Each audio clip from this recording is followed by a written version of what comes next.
श्री गणेशाय नमः। जय श्री कृष्णा। ओम नमो भगवते वासुदेवाय। राधे राधे।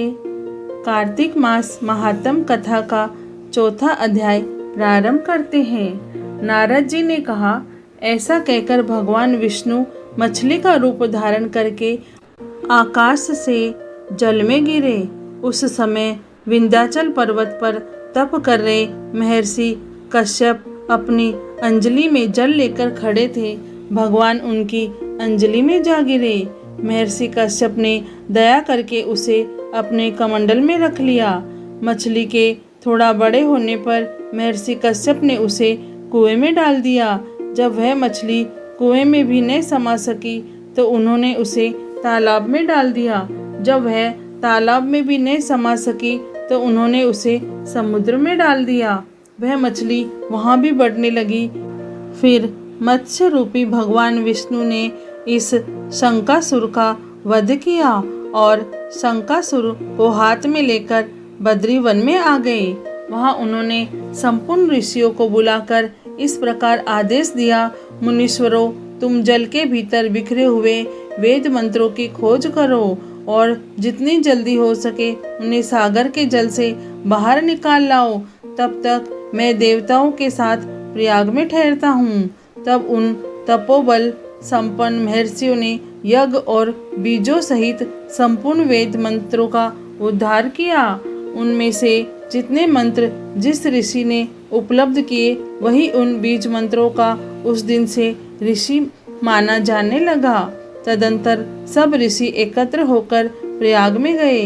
वहां उन्होंने ब्रह्मा जी सहित भगवान विष्णु को उपलब्ध हुए सभी वेद मंत्र समर्पित कर दिए। सब वेदों को पाकर ब्रह्मा जी बहुत प्रसन्न हुए।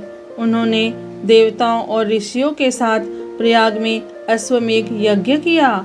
यज्ञ समाप्त होने पर सब देवताओं ने भगवान से निवेदन किया, देवादिदेव जगन्नाथ, इस स्थान पर ब्रह्मा जी ने खोए हुए वेदों को पुनः प्राप्त किया है और हमने भी यहाँ आपके प्रसाद से यज्ञ भाग पाए हैं। अतः यह स्थान पृथ्वी पर सबसे श्रेष्ठ पुण्य की वृद्धि करने वाला एवं भोग तथा मोक्ष प्रदान करने वाला हो। साथ ही यह समय भी महापुण्य में और ब्रह्मघाती आदि महापापियों की भी शुद्धि करने वाला हो तथा तय स्थान यहाँ दिए हुए दान को अक्षय बना देने वाला भी हो। यह वर दीजिए। भगवान विष्णु बोले, देवताओं, तुमने जो कुछ कहा है वह मुझे स्वीकार है। तुम्हारी इच्छा पूर्ण हो। आज से यह स्थान ब्रह्म क्षेत्र के नाम से प्रसिद्ध होगा। सूर्य वंश में उत्पन्न राजा भगीरथ यहाँ गंगा को ले आएंगे और वह यहाँ सूर्य कन्या यमुना से मिलेगी। ब्रह्मा जी और तुम सब देवता मेरे साथ यहाँ निवास करो। आज से यह तीर्थ तीर्थराज के नाम से विख्यात होगा। तीर्थराज के दर्शन से तत्काल सब पाप नष्ट हो जाएंगे।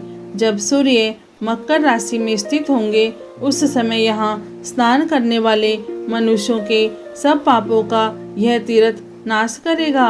यह काल भी मनुष्यों के लिए सदा महान पुण्य फल देने वाला होगा। माघ में सूर्य के मकर राशि में स्थित होने पर यहाँ स्नान करने से सालोक्य आदि फल प्राप्त होंगे।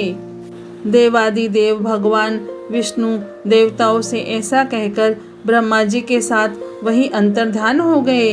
तत्पश्चात इंद्र आदि देवता भी अपने अंश से प्रयाग में रहते हुए वहाँ से अंतर्धान हो गए। जो मनुष्य कार्तिक में तुलसी जी की जड़ के समीप श्री हरि का पूजन करता है वह इस लोक में संपूर्ण भोगों का उपभोग करके अंत में वैकुंठ धाम को जाता है। कार्तिक मास महात्म कथा का चौथा अध्याय पूर्ण हुआ। जय श्री कृष्णा। ओम नमो भगवते वासुदेवाय। राधे राधे।